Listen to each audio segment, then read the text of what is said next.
Na silisha kufunza vile utashika hiyo kamera.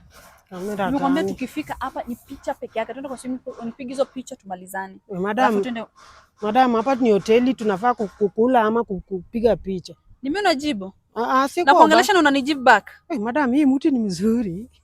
Na unacheka nini? Nini iko funny? Pole yawa, lakini nilikuwa nasema tu tumekuja kukula hapa. Hebu simama hapo utaniaibisha.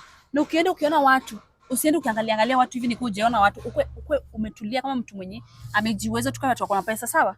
Madam yawa, kwani si umewahi sikia ati macho haina pasia? Sasa nisione watu. Ni mimi unanijibu hivyo. Ya madam, wewe kazi yako siku hizi ni ngumu yawa, na ni mrembo. Acha kazi basi kani ngumu. Hapana. Urembo yangu inaingilia wapi, unanitaka? Nakutakia nini sasa? Kwani unafikiria mimi niko kwa mrengo mwingine? Tuende tukule yawa. Na hizi maleso bado umebana nazo, na nilikwambia nini? Ati tuende tukule? Nimekwambia ni picha imetuleta huko, umeanza kusema tukule. Madam, sasa hata kama simu yako ndio utakangi nipige na hiyo picha, unataka nipige picha kwa hoteli? Ni mimi umekuja kunipiga picha, yani pata za kupost Instagram na TikTok, sawa? Na tu video kidogo. Madam, mimi si ni photo man.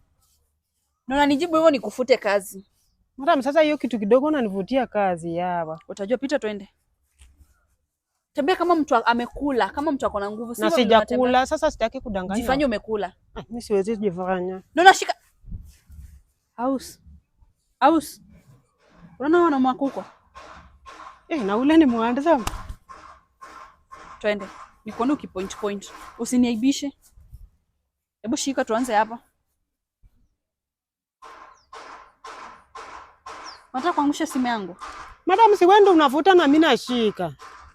Ingeanguka ndio uone mshahara wako ya 3 ungeona.